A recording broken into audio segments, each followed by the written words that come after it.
to own it. Just wanted to take the time, learn all the things that I could about you. Now it's such a mess here.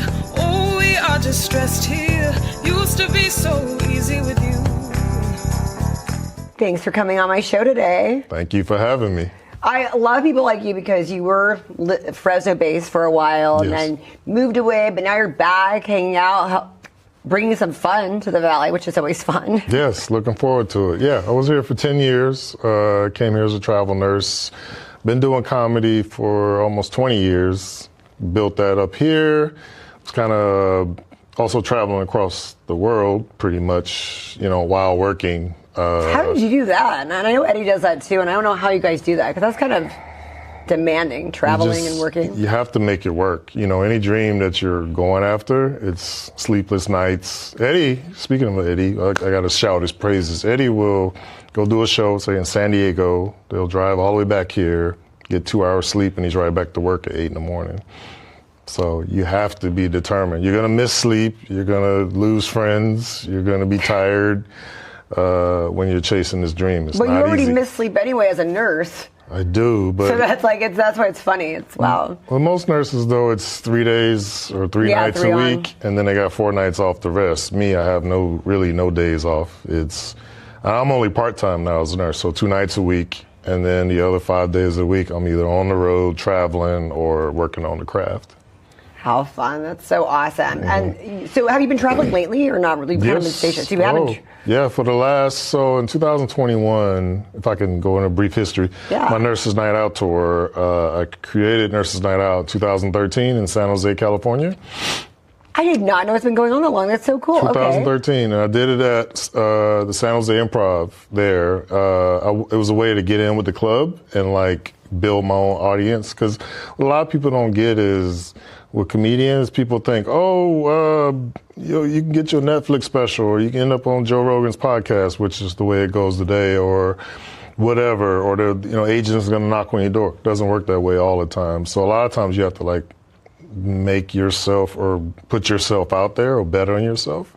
And so what I did was I went to the owners of the club, or the managers really, and said, hey, here's this product that I have. I do stand-up, but my niche is I'm a nurse, and I can get these nurses to come out. So the first show I ever did, they bet me, which is ironic, today's Tuesday, they bet me on a Tuesday night, you need 150 people out, or we'll never give you a show again. Oh my gosh, that's kind of pressure. That's a hard pressure, but I didn't. And 150 is a lot. I know, because I've been doing stuff like this. So, I didn't blink. My gosh. So and this is 2013. You got to think about it. Social media was popping, but it really wasn't like now. Mm-mm. So what I did is I went around San Jose to every hospital there. There's 8. I printed 1,000 flyers, put them all over cars near the area.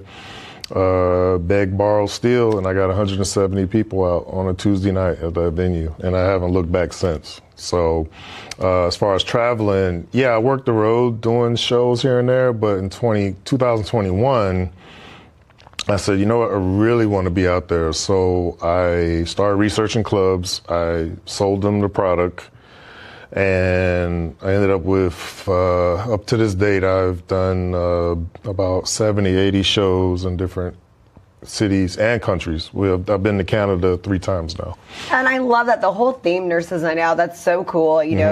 Just me talking about it, and pushing other people what's that? What does that mean? Just nurses, and I'm like, he's a comic nurse. Right. Because it's such a cool thing. I mean, have you met other comedic nurses? I have. Nurses, doctors, EMTs, there's a whole bunch of it. I've done tours with other groups, Heroes Night Out. I'm a veteran, so I got the first responder thing going in more ways than one. You do it all. Yeah. So there are a lot of people I say in my field doing this. You know what I mean? It's just it is hard when you work that normal job and getting in front of people saying, hey, come see me at this show. And a lot of the people actually who come to my shows had never been to comedy shows or know what to expect, you know what I mean? So it's one of those, is it going to be dirty? Am I going to get talked about? And I'm going to get clowned? That's exactly what everybody asked me, too. Yeah. And it's not, that way. Now, if you talk during my show or you make yourself known, which some people do, I just had a guy do that in Chicago. He had to like make himself, the center of attention. So I had to jump on him a little bit, and he, it shut him down. So that happens at shows because people are seeing a Matt Rife or all these guys with crowd work videos, and they think that's what the show is supposed to be, but it's really not. Comics, what most people understood, comics, we have a time limit. And we have to do basically a speech, which is our set in, for me, an hour. It's usually what I do as a headliner, or 20 minutes or whatever. And you have that time limit to do that show. And so if you talk or you interrupt it, that throws the whole show off. See what I'm saying? Right. So the rest of the crowd doesn't get that experience of your act. Oh, that's a really good point. And hey, we're learning crowd etiquette. That's really important. Yes. So there was a lot of you're a veteran comedian. What was the other thing? There was something else unique. Pilot. There we go. So where'd that come from? Yeah, explain all these things. Yeah, I flew out of this area, out of Madeira. There's the Fresno Flight School that's in Madeira. Brief thing about it. So. In 2019, which tomorrow is actually my 6-year cancer anniversary. 6 years cancer-free tomorrow. Wow. Yeah. I went through a rough time, which I'll talk about on stage tonight. I kind of paint the picture of what happened, but anyway, I decided to challenge myself and do something I haven't done before. And like in the military, I jumped out of planes and helicopters, but I wanted to fly planes. There's a comedian named Little Duval. He has a song Living My Best Life that I know him from Atlanta. He flies planes. He has his own small planes. And I started watching videos of him, and I was like, wow, I think I want to try that. And so I went to Fresno Flight School, did what's called a discovery flight. With a discovery flight, you go in there, it's like, I want to say 30, 40 bucks. They'll take you up or it's like 80 bucks. They'll take you up for like 30 minutes in the air, and they'll let you see if you like or want to try flying. So they'll take you up. They flew me around.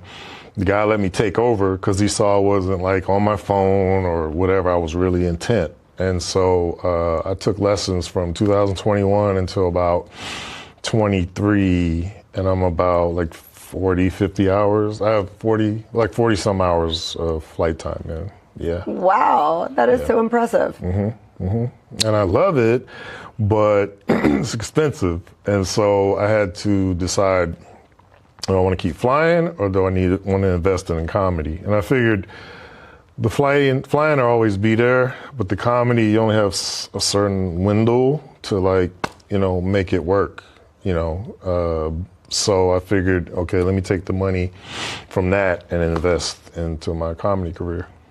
Were you cracking jokes when you were in the military? Oh, yeah. I was like really skinny and insecure then. So when I went in the military, I was 17, actually 16. Wow. I graduated at 16. And so you could, if your mom or your parents could sign you in to the military.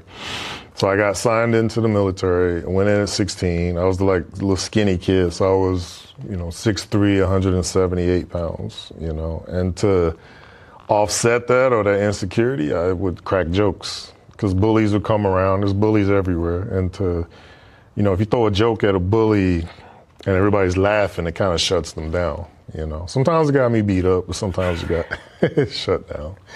Yeah. So you've always been funny? Yeah, but not on stage. I was too shy to even think, let me do it on stage. Like a huge Richard Pryor fan, huge comedy fan. I always watched it, but I never thought I could do stand-up until I lived in Atlanta, Georgia for 10 years. It seems like I go somewhere for 10 years and leave, but that's where I started comedy in 2007. Took a comedy class after seeing a lot of comics there in clubs, and decided, oh yeah, I want to try this. And took the comedy class, got the bug, and haven't looked back. And there's a lot of good comedians there, huh? Great comedians, and like a lot of great comedians that came out of there that are doing big things now. There's like Carlos Miller that's on Wild 'N Out and with 85 South. There's Dulce Sloan. She's on the Jon Stewart show, The Daily Show. So these are cats that I started with that are out doing big things. So now what do you ever like open for them or you go see them or what happens? No, you know what happens is everybody gets on their own path. So like you kind of either find cats to open for or you may end up at a club, on the same weekend or something like that. Like Taylor Tomlinson, if you know her, she's kind of really huge now. We did a comedy festival together, then I brought her on my show in San Jose, then we did a weekend in Sacramento, and then she took off to where she's out of my price range. So that's just kind of how it is. Comedy can be kind of a lonely road because you are going separate ways from your friends unless you bring your friends out. So it was kind of cool. Like over the last couple of years, I was able to bring Eddie and my friend Stan Shelby, Eddie Trevino for folks that don't know him, and a guy Daniel Betts. So it was cool having like my best friends who are solid comics on the road with me, So we're it makes sharing it more time. fun. Yeah, it was a lot of fun, So I miss when the guys are not on the road with me, So yeah, it's cool. What's one of the most memorable shows that you've done? Most memorable shows that I've done, probably my first show at the San Jose Improv where I didn't sell it out. It holds 450 people, but I had like 300 people come out. So the venue hosts 450 and I had 300 people there. Why? Because like it was new in the Nurses Night Out, brand that I have. And I had been getting like 150, 170 people out. And then like that night, to have 300 people to where, people are paying attention now and they're bringing people. And it was such a magical night. And like I was headlining, which I headline all my shows. And it was just like a perfect night is you have a packed crowd, every comic hits, and the crowd's buying merch, which I have a shirt that I sell, that was just like a perfect night. Yeah.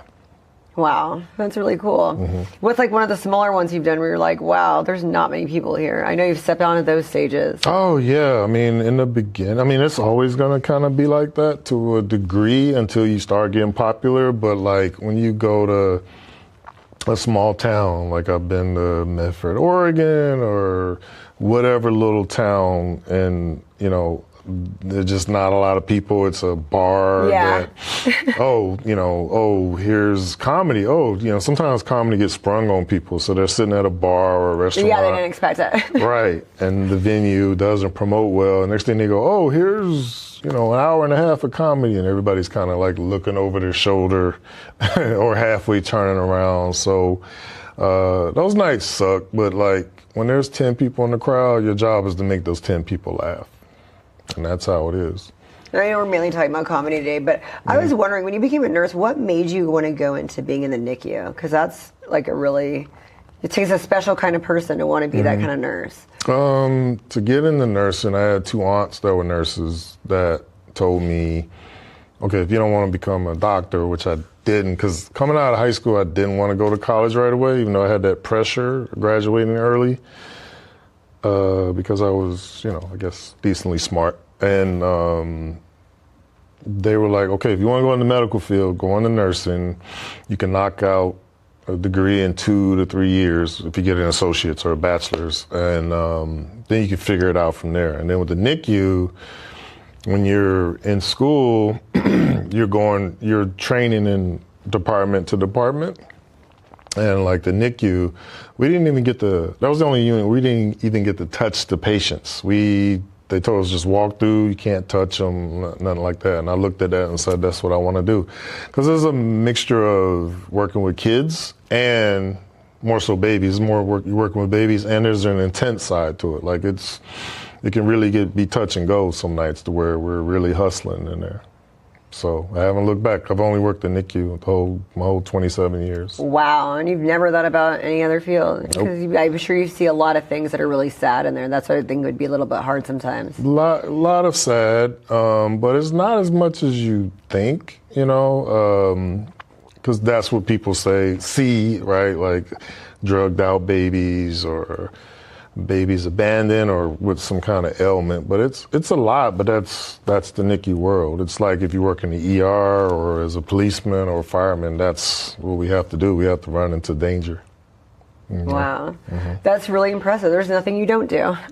I try to keep for me, like I have to I think have multiple fires going, pots, or what do you call it, pots on the stove, to keep me engaged. So when's the autobiography coming out? It's funny. I'm actually writing a book. I do have chapters mapped out for a book. I'm working on a podcast with some friends, or my own podcast. I mentor future nurses.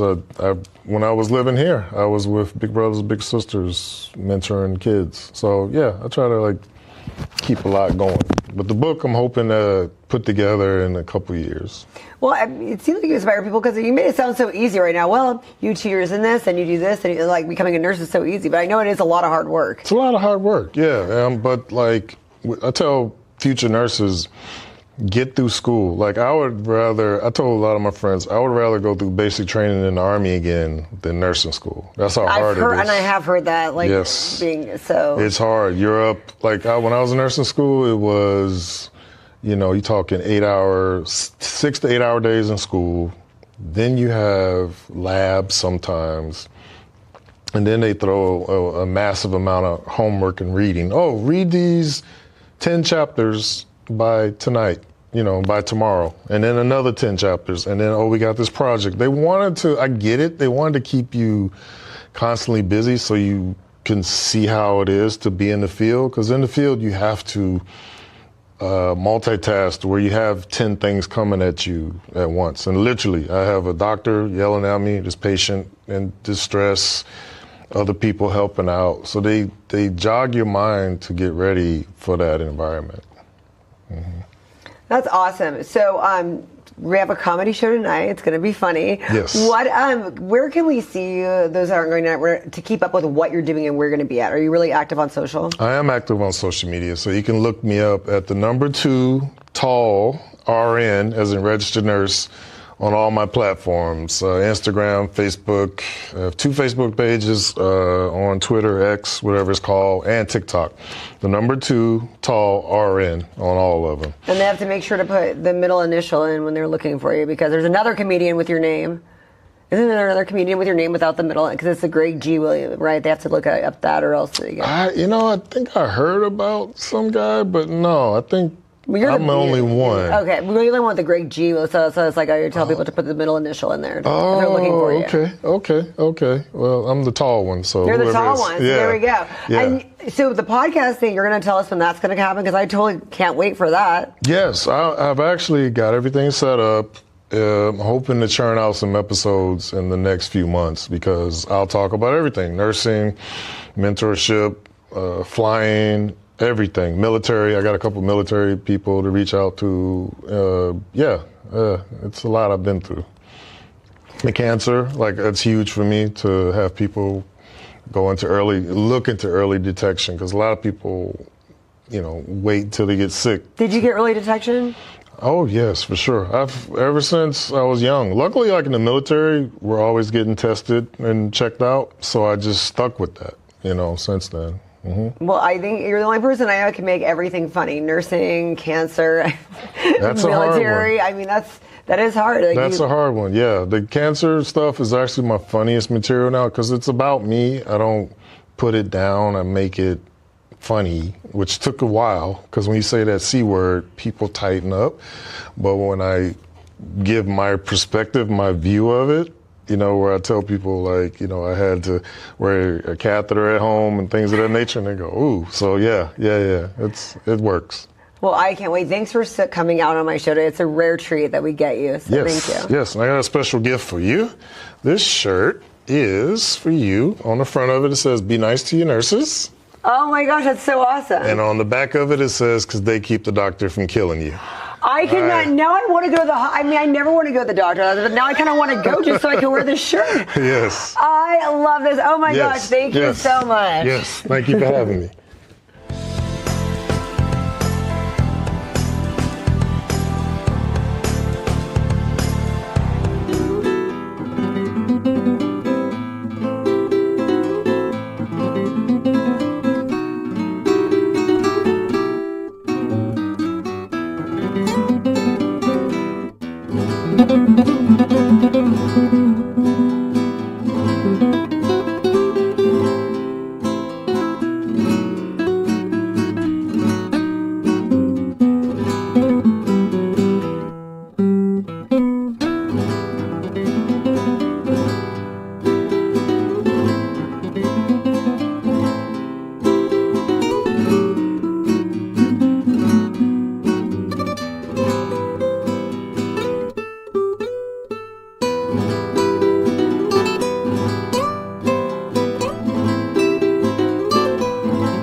You're back, and it's like I don't understand. Every time you come back, there's more and more things that you like do and add to the list of like. I'm like, so now we have a book. Yes, I have a book. I have published. Yes.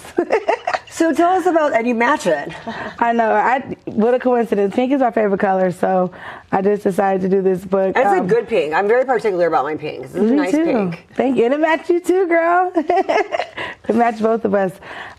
You said that I don't even honestly be noticing I have stuff that I'm doing until you always bring it up. So me coming back here, I'm like, okay, I guess there's a reason behind it because you only call certain people that have things going on. So I guess I do. was blown away like about this book, especially I love the way it's set up. This is actually one of my favorites I've seen in a while because the way a book is structured is like everything and how long it is. Because people are always like, oh my gosh, reading this, that, and the other. And this is really cool because it's interactive. There's stuff and you can write stuff down and put notes in there. And I love books like this. The reason why I did that is because I like to write and I read and I like to write and I like to evaluate things. And I feel like writing things out is a way to get your thoughts out. Like, okay. You know, and it helped me during a time of my life. So that's why I was like, let me because I have a short attention span. So I was like, let me do something quick, short that people can do that they can enjoy. So yeah, it's very simple, very self-explanatory. It's only 68 pages long. How did you decide to go like this direction? Because I think a lot of times it's really hard. Everyone's like, and when I was 5 years old, yada, yada, yada. And I know because it's hard. It's hard to know what to write because everything's important to you, but not to everybody else. So how do you know, like, I'm going to write this and touch upon this and this will touch somebody? How do you figure that out? Well, to be honest, I wrote that book in 7 days. I was just sitting down one day, and I guess God just put it on my heart to write a book, and I didn't even realize, I didn't really believe it until it was done, it was published, and I got it, and I'm like, oh my God, I did this. And it's pretty. Thank you so much. And I don't know, I really ask myself that's a good question. I ask myself that all the time, what made me do it? It was nothing but God that gave me because I have a lot of, like you said, people start in the beginning. Like, I have books, a lot of stuff on my computer that I don't finish because, like, dang, this is too long. But I don't know, it just was manifested, I guess. It was just done.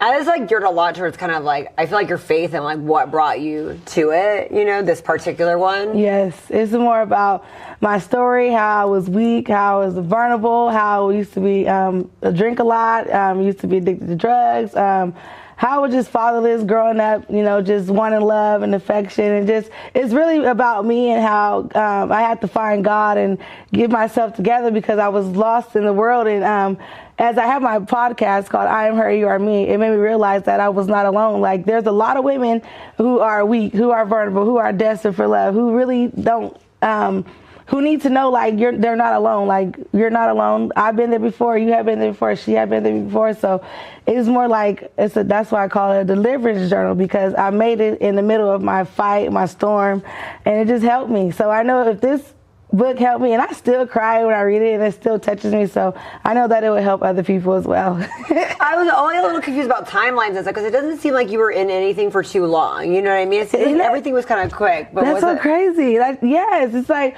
I feel like, I should have said this, but it feels like sometimes I put a curse on myself, because as I was a little girl, I used to say, oh God, I want to experience a lot of things in life so that when I grow up, people tell me about their stories, I can relate to them, because I wanted to be able to hear people say they have these issues and I can relate. So I'm like, I asked for this, you know. I asked God to put me in situations so that I can really help people grow out of it. So, yeah, everything I went through, it wasn't like for a long period of time, but it happened all so fast, you know. All this within the last, my son's 8, it started then. And then, I feel like you learn quickly, though, from, like, things, which is great. Yeah. Because some people, we all have, like, I feel like this is everybody's story, but some people just stay in something too long, and I feel like you didn't stay in anything too long, which is really great. Isn't that something? Yeah. That's important. I mean, I think your son was, like, a big part of it, too. Yes, my baby, my older son, he was part of my journey. He helped me, he guided me, he motivated me, he pushed me. And then I had my second little baby. He really, like, locked me in, like, okay, I had to really get myself together. But that's why I thank God for my kids, because I don't think if it was for them, I probably wouldn't have been able to be the wonderful woman, wonderful mom that I am right now, because, man, some people do get stuck in those situations, and you have to be strong, you know, and it's easy to get involved and it's hard to get out. And I guess it had to be the grace of God for me to be able to walk away, because let me tell you, girl. Let me tell you. So how old are the babies now? I have an 8-year-old and a 3-year-old. Yep. The baby. The baby. He part of this journal too, you know. Just snuck up in there. How old do you want them to be before they read this? Well, honestly, oh my God, I love you asked that, because before I even released the book, I talked to my older son. I said, Mommy wrote a book. He said, okay, Mom. I said, it's about my life and the things that I've been through. Do you want to read a little bit of it? He said, sure. So I let him read it before I actually launched it. So he read it. Yes, he did. What do you think about it? I didn't let him read all of it, but he read the first few pages and stuff, and he was just like, wow, Mom, you've been through a lot of stuff. I said, yeah, I have. I said, that's why I work hard every day. Well, being your son, he's probably a mature 8-year-old. Yeah, you know he is. But he was just like, wow, Mom, I'm proud of you, and I'm happy. He said, I feel bad you went. I said, don't feel bad. I said, that's why I work hard today, so that you don't have to ever get to that point of feeling like you have to go out in the world and do things you don't want to do to be able to have a life that you want. You know, so I just say that's why I work hard, so that you don't have to, just basically like not have to fall in those type of, you know how men, you know, fall astray, and I don't want that for him. We have different struggles. Men have other things that we'll fall into for that quick dollar. Yeah. That quick dollar. That quick dollar. For real. That's so funny, but you get it. So yeah, that's what it's all about, and he understands. He actually is happy about it. He's happy. He supports me. He supports me. Like, I'm like, who is this little kid? But yeah, he's all in. My 3-year-old, he probably won't even care by the time he get the way he is. He probably like, oh, okay, Mom. So who knows? And you had a big milestone. Can I say it on air? You just turned 30. Yeah. I just turned 30, you know, and I'm ready for the next chapter of what God has in store for me, because let me tell you, these 20s, you know, I'm gonna say this publicly, because I'm gonna go on tour one day across the world. It's gonna be called Done Dirty Under 30. That's my goal. That's my goal. One day, you know. What is Done Dirty Under 30. Okay, well. Yeah, so now I'm 30. So that's funny. These are gonna be the greater years to come, because it's time, you know. And I want to say thank you again for helping me a lot and seeing me, and I always say this, believing in me and put me in positions to do what God called me to do. You're doing great things, and so now you're here at CMAC at the studio, filming some stuff. So tell us what you're doing at CMAC. Girl, honestly, I don't know what I'm doing. I would tell them I don't know what I'm doing. I'm just sitting here trying to do it, but it's coming out. I just come to the express room and I'm just recording episodes. I got done with my 30-day run. Remember last time I was telling you, I finished that here. I can't believe it, girl. That's so much. That's a lot. Yes, I did that. Also, I'm going to be starting a 21-week segment with, my guest speaker that came with me before? Yeah. The girl Dre said that. She's going to be my co-host, and we're going to dive into my book. And she's supposed to come on sometime. Yeah, she's going to be coming soon. So, yeah, I like her. Yeah, that's really cool. She's phenomenal. So this book is a 21-day deliverance, so I'm going to do a 21-week segment, break my book down of 21 weeks. I like that. Yes. That's so smart. So to promote my book, and I've never heard of anybody doing something quite like that with their books. I like that idea a lot, though. Yeah. So within the 21 days, I'm going to break it down to 21 weeks and see where it goes. I just love the way you break stuff down. Like the way this book is written as well. You're breaking it down to that. That's like, and this is like what people need. This is all we. Sally, this is all we can comprehend. Yeah. If anybody needs, I'm here to help. I'm whatever. If anybody needs help with trying to brand, whatever, I can help you. That's what I love to do. I can just sit and brainstorm and come up with things, and that's just what I just came up with this. You say you don't know what you're doing, but I feel like you do know what you're doing. I really don't. And I've seen you editing out here, like you're on in front of your computer learning. for a long time. I'm just doing it. I'm just doing it as I go, learning. You're so much better than me. I have no patience. Girl, that's why you got people to help you. But if you ask him, my producer, he does things because he doesn't like to deal with me in electronics. So. Well, that's He'd rather deal with the electronics than deal with me in electronics. Well, I can't wait till I get to that point soon. One day. But it takes so much patience because I know a lot of times. So you have a lot of patience. I see you out there just over and over. Like, that's so crazy you said that, because I was just telling somebody I had to grow to have patience. It was hard and it was frustrating, but now I can come in here and be out of here in 30 minutes because I'm like, do, and I'm done. Wow. But it was frustrating, overwhelming, and but like you said, patience. How do you learn a lot of this stuff? Mistakes. Like, it was times I came in here, I thought I recorded an episode, didn't even have it recorded. It was times I came in here. Yeah, it was times I came here. The sound wasn't even on the audio. I had to call somebody to help me. They were like, oh, the audio's going. I'm like, please help me find it. Then they do some stuff. They find it. So the people have been very helpful. So you guys sign up for CMAC if you need help with content and doing whatever you want to do. Come to CMAC, you guys. They hear it. They help you. And that's good that they really help you with everything when you ask for help. They're wonderful. And I know those girls in front. I brought by them Starbucks or something because they help me a lot. But like now I can come in. I know I have a flow now. I come here at 12. I'm out by 1:30.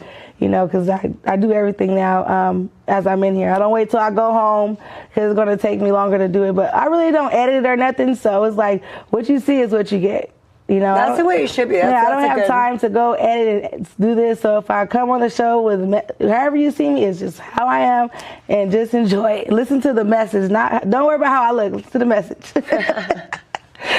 So what's the feedback you're getting from this now? I'd love to know what your fan base thinks. Well, honestly, I haven't been posting because I'm currently in the fast, but it hasn't even been a month of me launching my book, and I have almost 70 sales already. So people are buying it. I've heard a lot of people say they like it. I have people from different states that have already bought it. It turned out better than I thought. But really? But I love that. I really still can't, haven't felt it yet, Like it hasn't. Right. I know I have a book, but I don't feel anything. So I met your sister. What's your sister think of the book? She said she's proud of me. She's happy. She hasn't really said much about it, but I know she's happy. My family's happy, but I'm the first author in the family, so it's like they probably thought I was going to say all kind of crazy stuff, but that's what I think. There's a family, so so it was like, people are always like, weird about what you're like. But when they read it, the only really person that I really was worried about, my mom. And when she read it, she cried. She was happy. So I know I made her happy. And she was like, oh, my God, this is like, I didn't expect it to be like this. And people from my church, thank you, New Kingdom, everyone from New Kingdom, everyone from my church, they're supporting me. And I want to be doing a book signing August 24th at Season Trends, right by... Okay, August 24th, is that a Saturday? It's Sunday. Sunday. Oh, that's right. And where's it at? Right next to Season Trends, right next, we're across from Bank of America, downtown right here. Okay. This way. Right next door to right Coffee's. across from. Okay. Yeah, like it's nice. I'll send you the information. But yeah, I'm gonna have a book signing, my first book signing. So what is it? Season Trains, is that? It's a clothing store. It's okay. It's my friend. My friend has a clothing store. Her name's Janae, and it's right downtown. It's a nice little shop. Is it like a boutique? Yeah, you'll like it. Oh my gosh, yes. I will love that. Yes. I will totally be there. I'll have to connect you guys too. You'll love her. So. Oh my gosh, that's a great idea to have your book signing at a clothing store. Yep. I love your ideas. So yeah, I've never seen that, but that's how it should be done. Yeah, you gotta support people. Support people. That's how you can receive support back. So that's just how it is. Was your family surprised by what you wrote? Did your mom know all those things? No, it's so crazy you said that because I didn't even tell them. I didn't even tell them until I sent it over to the person to edit it and get it published on Amazon. And I didn't tell them until I knew like everything was in process because, you can't sometimes, and it's no shade to my family, you can't tell everybody what you're doing and your vision because they can make you get discouraged. They can belittle you. They piss on our cornflakes. Yeah, that part. They'll talk you out of doing what you want to do, and it's like I didn't want no negative energy. I just wanted to do something for myself, and it was something that I planned out. Like always, I said I'm turning 30. I have this amount of time to do it, and I got it published.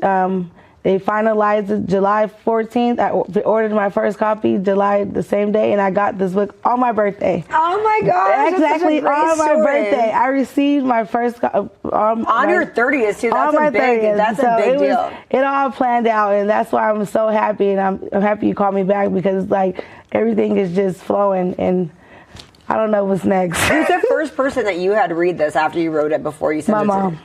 So you got it like before you send it to the public or right no, after? Nobody. Nobody got to see it. I just asked my pastors, First Lady James. I did tell a few people that I acknowledged them with the book, but to have them really look at it. So you didn't have anyone proof it? Nope. Okay. Nope. But I did just ask my First Lady James, to just look over my daily count, like 1 through 21, if the order was in right and should I change dates, and that's what she helped me with. But other than that, no.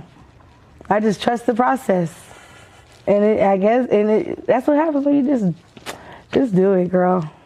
Well, I love that. I love that how you did it. You didn't tell anybody because it is your story. Nobody owns your story but you. My mom said that. My mom said, "Ooh, I'm glad it was just that," because it's like that's just a percentage. There's so much more that I could have said. I think this is a first book. I think there's going to be a second one. There's going to be probably 100 of them. I love it though, the format and everything. I did that all by myself. I just on my phone, I just did it. And I don't know. I don't know what's going to happen with this journal. Hopefully, the right person sees it and they like, oh my God, I get a deal, a distribution deal or something. I love that. Okay, so tell all our viewers again where they can hear your show. I Am Her, She Is Me. It's on Apple Podcasts, iHeartRadio, YouTube Podcasts. It's all over. Just type my name in, it's going to literally pop up on. And the stuff you're doing here at CMAC, what's the difference between that and this? What do you mean? Are you doing the same? You're doing that format here. Is it still the same show? Because then you have your co-host that you're doing the other thing with. This is just, she's only going to only be with me for the next 21 weeks. But okay, but it's still just the same show. Yeah, everything's still the same. I was a little confused if you guys are doing something different. No, it's still my thing, my platform and stuff. It's just I record stuff here, so the recording that I do here, I transfer it to YouTube. And I use that now to have visual, like how we are. Right. At first, it was just audio, and I was at home in the projects, working on my projects. But you didn't have to be cute then. Now you do. Now I got to make sure my hair done. I'm like, all right, now, but this is what I asked for, so you got to just be ready at all times. So, that's just it. Well, thank you so much for coming back. I don't know what surprise you'll throw on me next time in 3 months. It's like, you're going to have a movie out. I'm going to be like, oh my gosh, here we go. Starring Sparkle, a movie starring you. That might be next. I can play you. I got it. I'm going to start practicing tonight. I got this. All right, stay tuned. Show coming soon. Movie coming soon. Everybody follow you on I Am Her, She Is Me on Instagram, right? I'm on Instagram. Yeah, just my Instagram name is my name is Janae Gholston.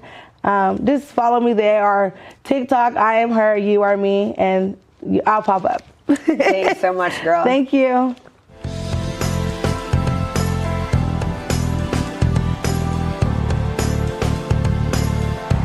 It's so great to have you here on my show. We worked together, in 2019? 2020. 2020, okay, right before COVID. They were like, Right at COVID. Right It was right at when they were COVID. mandatory masking everybody up. Oh my, we right around slipped that time. in. We slipped in right. Oh, yeah. Oh my goodness. But you've been acting for a while, and that's when we were together. How long have you been acting? That was my first day I met you. My first day That was your first acting job ever? My first acting job ever. No. And they chose me. I promise you. Well, I promise maybe you. just on camera. But you, I film myself, do like skits and stuff prior, but no, I've never done on you didn't do film. plays and stuff? Nope. No, I was just an athlete, and I went to school and partied, and I was a wild animal as a young man. I was. But no, I've never got into it, but I've always wanted to. So George, you know George, he has a thing for... Shout out to George. Hey, shout out big time to George, because George, he has a thing for knowing somebody's niche and then pushing them towards it. So, you know, he is good at that. Yes. So I met him at a time where I was 26, but I was still young. You know, like young-minded, I didn't really know how to go about life. I just felt like I was a grown man, but I had a lot to learn. You know, 5 years later, I am where I am right now because all the people that I've met along the way. So George is one of those people. When I met him, he asked me, "Hey, are you into doing film?" And I was like, "Yeah, I want to act." He was like, You said it like that? "Yeah, like that." He was like this. You know, he looks at you. He's like, and I'm like, "And I do audio. I like DJing, or I'm a DJ, so I like doing audio stuff." He's like, "Grab the boomstick. Grab it right there. Do you know how to work this?" And I looked at it and I was like, I actually know how to work this. No way, really? So Oh I my started gosh. working, and that was when I met you that day, because we had just finished a business meeting. And then I was I remember I was so shy, but I was very willing to learn, but I didn't really speak much at the time. You can look at the photos, like I was just sitting there reading the script for the first time, my first script ever, and first time ever seeing all of this type of equipment ever. And I was just watching you, watching the other actors that were there, picking their brain, just literally experiencing what was there, because I've never been on set of anything. How you make a hospital scene out of a small room. An office. Not out of an office, you make a hospital bed. Yes. You have no lamp, so we use one of the camera lights. Oh, that was funny. Very rugged filmmaking. We made it happen, and it was amazing. To me personally, it was amazing because, like, I was just enjoying it at the time. I remember how I was at the time, just like smiling and just looking around. What can I learn? What can I do here? And then George, he just always looked at me like, "You can do something. You can do something. Have you acted before?" I was like, "No, but I've always wanted to." "You're a drug dealer." So that was my first acting job. I was a drug dealer. And that's literally how I got into this. And 5 years later, they're the same people I'm working with. That and is it's so amazing. cool. Okay, so tell us about this new film and what it's about. As I know it's a complete, your character is definitely a 180 from the drug dealer for sure. But so 100%. tell us a little bit about this new film. One thing about my characters, though, they all fit me. I've done a drug dealer. I've done a baby daddy that's in jail, and and I've done this character who is a football player, and he played high school football and college football with his best friend. And when they got drafted, they both got drafted into the NFL. However, his friend, who is Paul, he got drafted into the military. So since he got drafted into the military, he wasn't able to fulfill his NFL dream. And the story, I'll let you watch the movie so you can watch how it plays out. It's a beautiful story. Is this a true story? I'm pretty sure it's based on somebody's true story. Okay, well, because I was unclear about if it was based on a true story, and I hadn't gotten to ask any of the team. Right. So they haven't told you if this was a true story or not? Well, I know it's true to you. You Maybe they have have. to act the character. I've read. I've just been doing a lot of. Maybe I skipped over that, but maybe it is. I don't know. But I'm pretty sure the events that have happened are definitely based on some people's lives that they've been through. I'm sure. No, I know it's based on true occurrences, Right. The war and all that. But Right. okay, that's crazy. So to give up the football dream for the military dream, and that's that's a really great plot. And you don't see that a lot because I'm sure that happens so much during that time. I believe so. You don't have a choice. Right. I mean, Like, I've you only have seen it to- in movies, and now I'm acting it in a movie. So I've only gone more deeper into the lifestyle because, honestly, the people that I've worked with, they helped me. I don't know if you know, but I wasn't called to take on this acting role. I was called to be on part of the staff and the crew, but somebody didn't show up for that role, and they said, That's how it happens. and it happened. And thank God I'm prepared for these moments. That's kind of what happened the first time. Absolutely. Yeah, But when I was at the time, it fell in my lap, but that was just more so like I look at it as like a seed being planted, because 5 years later, being put in the same situation, I wasn't that same person 5 years ago. Oh no, yeah, because you're acting and just said you as a person, it's like you've grown, so it's I like, appreciate that. And that's really all I've done here in Fresno, California.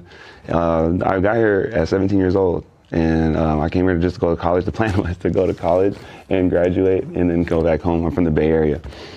I became a father. I have 3 children out here, and I became a man out here. So I'm very grateful for the city of Fresno and the things and the people that I've met and the things that I've been able to experience here. So, but going back to the movie, so the people that I've worked with there, the environment was so amazing. From the moment I walked in, everybody remembered everybody, and they were looking at me like, you were a kid. And I was 26, but then I think about it, and I was like, wasn't I? I was a child. I was really young in this industry, period. Like literally, for day one, I didn't know anything, and I just took everything as an experience and didn't take it for granted.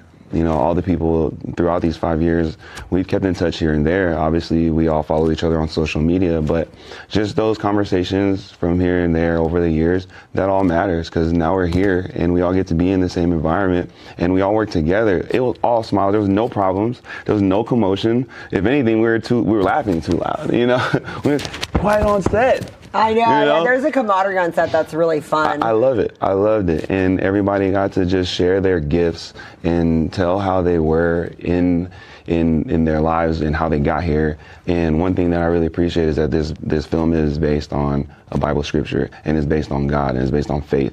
And a lot of the people that had conversations with me, that I had conversations with, it was about why they started acting and why they got back into sharing their craft and sharing their gift.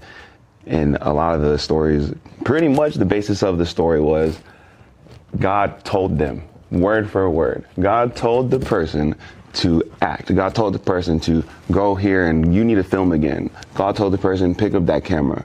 And a lot of those conversations happened. And I was one of those conversations, because this year was one of the years where me personally, I stuck to my New Year's resolutions, and nobody ever does. I know I never did. So I did this year, and I had quite a few of them. One of them was to get closer to God, and another one was to get know more about my culture, and number 3 was to read, and number 4 was to get in shape. This that you see right now, I'm very strong. Thank you, I appreciate that. You look great. This is only 3.5 months into being consistent in the gym, and I've been consistently reading. I'm a reader now. And I got baptized earlier this year. Congratulations! Thank you. Oh, that's awesome. Yes, I dedicated my life to Jesus Christ, and literally every step I take is God taking it for me. And the church that I go to, and the people that literally all these things that I've experienced here in Fresno, it has been amazing, and it led me here. And I'm so grateful for this. Like, I've never expected myself to even be in this seat. I've watched your show since we met. And I've seen the people that you've had on here. And the people that you've had on here, I've looked up to them since they've been here in Fresno. I've met them here and there, whether I was like 20 or 19 years old, up to 25 years old. We were talking about that earlier in backstage, about like how it's a big, small town, Fresno. It is. It's a small, but it's a big town, but it's a big, small town. It's a hidden gem in California. All these people, like you said, at some point you cross paths. That's part of like all the things you're talking about that kind of happen. Right, and I'm glad that I was a good person to people that I crossed paths with. Because, like as a young person, you kind of just live life.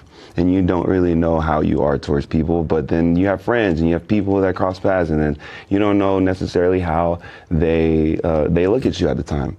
And then 10, 15 years later in my life, these people are back in my life, and they're like, man, I'm so glad that you're doing what you're doing. I'm so grateful. I never thought that they were keeping up with me or even knowing about me. Even during my down times, they still kept up with me, and I didn't know. So being here is just a testimony to, just being good, kind, moving with care and love. And, meeting people like you 5 years ago, I just was like, okay, if I'm around this person one time, then I can be a better person when I'm around them the next. No, and that's awesome. You have grown a lot, and it is weird because everything shut down right after we met, and so then I think we're kind of like, what's happening? Is this movie coming out? Which you made it happen because you edited it. What are you doing as far as editing goes? Are you editing with this film as well? I edit all my videos on social media. Everything. So I'm a creator, and I learned that about myself this year. And as a creator, I need to not just create, but I need to share. So I've been doing a lot of creating since I met you.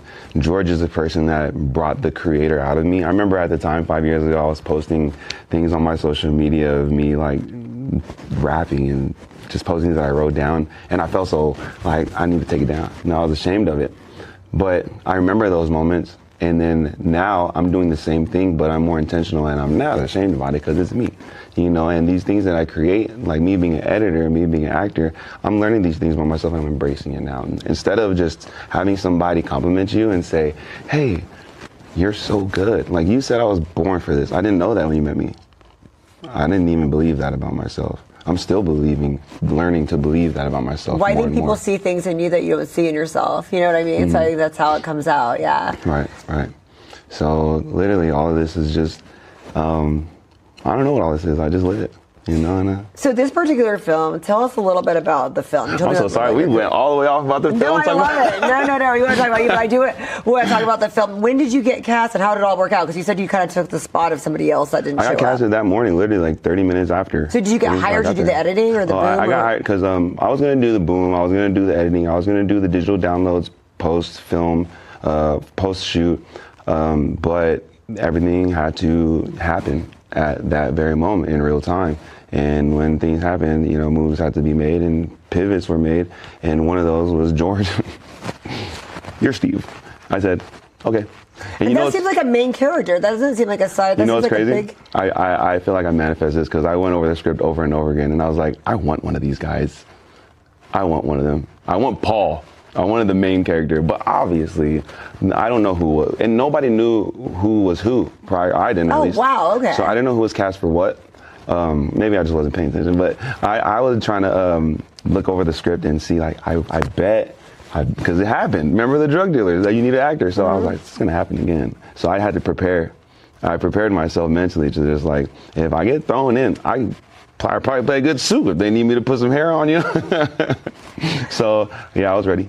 That is so impressive, and it's a period piece. It's from the 70s, right? Yes. So I just changed up some lingo. And you guys they had the wardrobe for you and you fit into it? No, I went home and found some and it worked and it was amazing. And I literally, how everything happened, it fell into place because as many times as we thought things were going to fall apart, it fell into place. That is so cool. Okay, so tell us a little bit about the script and who wrote it. Who wrote it? Who's directing? I'm so sorry. I'm bad with names. No, did George write it or did George? I can pull it up and show you. Direct. What is George doing on the set? Honestly, I'll tell you what I believe George is. George is a mastermind. George is the master of all. He's not just the master of some and a jack of all. This man can do everything. And he's shown me that I can do everything too. So when he tells me something, I believe it. When whatever George and KV says goes to me. So I take their words to heart and I listen to them because I prayed for mentorship, I prayed for friends, and I prayed for men, like real men that provide for themselves and their family. And I was blessed with that. It's great to say that because it is harder to find these days than people would think. You know what I mean? Right. It's hard to find people that do those things anymore. Yeah. Thank God I am one of those people that do those for others. So we know your part in the movie, you're like how to put your dreams on hold of playing in football. That wasn't me. I lived my dream. Steve lived his dream. Steve lives his dream? Okay. Steve is an NFL superstar, and Steve was able to not just become a millionaire, but he ended up taking the fiance of Paul after Paul got drafted. And I think you might be telling us too much about the plot. Honestly, this probably happens in everyday life. So, but honestly, it's not. It's there's a lot more in it. Like it's way deeper than just the plot. It's so important to even look into what goes on in these individual characters' lives. I may have a small part, but the character shift and the character development is 180. Like it's a huge contrast. And this is a feature film. Mm-hmm. And do they know whether they're trying to get it on or they're trying to get it on like Amazon Prime? It's going to be on my Instagram. So eventually, yes, we'll see all this stuff everywhere. But yeah, so that's the purpose of the film, is they're trying to get it out. And Yes. the purpose that they made it was for the war, I think, right? Yes. And that's why they wrote it? Yes. Yes, and that's literally like they show the contrast lifestyle of the military member who didn't necessarily have the intent on going, but he honored that call, and he lives literally his life is tough. And big props to Paul, because he represents a lot of the military members around that time, you know. That's a big dream that you gotta leave to go fight for your country, to make whatever you're making in the 60s, 70s, and having to leave everything that you came from and all the people you love just to go. And literally he committed to his word, and he fought, and he, just like me, met a lot of people along the way. You know, I connect with a lot of the characters here. So, you know, Paul, he had a lot of things going on in his life during that time. You'll see his story is amazing. His story is amazing, and it's gonna speak to a lot of people's hearts. And if you have zero background on any type of lifestyle like this, your first time watching a military movie, this is something that's gonna show you, like, you know, this is a reality for a lot of people, a lot of people's ancestors. You know, this is something that people need to acknowledge. No pun intended. I love it. I'm sure you have a bigger budget than back in the day when we did our stuff during COVID. Is it nice to kind of play with like some better cameras and better 100%. scenery? Yes. It was so amazing, Sparkle. The day one when we got there, it was just, so we went to a bar. It was downtown. No, it wasn't downtown. It was over in Old Town Clovis. We went to Old Town Saloon. And the way they set up the bar, literally you walk in and it felt like we weren't in Fresno at a Fresno bar, at a Clovis bar. Right. You know, if you walk in, You felt transformed into the time that you're supposed to 100%. be. As soon as you walk through that gate in the back, it's like everybody is talking, being in that mode. That's you know, awesome. they're all in it, and you have no choice but to, you know, embrace it. And then you feel it, and then you start talking and interacting with people, and then I felt like I was on a real. I felt like The Rock was about to walk in. You know, I thought I was gonna be my uncle. That is awesome. What's your Instagram? We're going to keep up with the progress of this movie, 100%. everything you're doing when it comes Yes. out. So tell everybody your Instagram. Yes, my Instagram is AIGA_Terry, Terry. And AIGA is Ainga, and Ainga means family in Samoan, which is what I am. I am 100% Samoan. Terry Lele'a is my name. So I've been here in Fresno, California for about 14 years, and I plan on making it a better place by the time I leave. I love that. Thank you so much for coming on my show Absolutely, today. Sparkle. I really appreciate you. I'm so grateful. Felt right in the moment, felt right in the summertime. It felt right drinking cherry wine with you. Just wanted to own it, just wanted to take the time, learn all the things that I could about you. Now it's such a mess here, oh, we are just stressed here. Used to be so easy with you. Now I must confess here, oh, I must confess, dear, don't think I'm in love with you. Winter is coming and I don't know what to do, and there's no more use in running, no more running to you. And I don't want your loving, I don't wanna be just friends, knowing all this time we were playing pretend. It's a mystery. That was the scene this morning at around 11 a.m. when a man caused a violent fight at the cash register here at George's Cafe. Witnesses say he wanted breakfast and the cashier wouldn't give it to him. What the fuck happened here? This crazy guy came in and he just started stabbing people with a fork.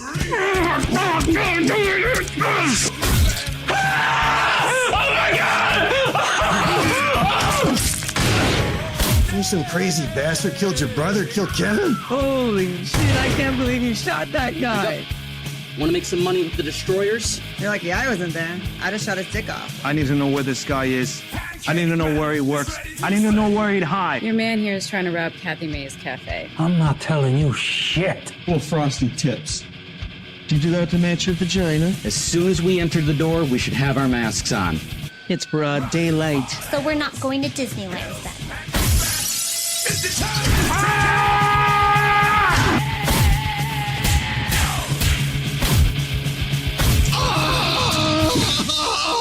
And this is about pancakes.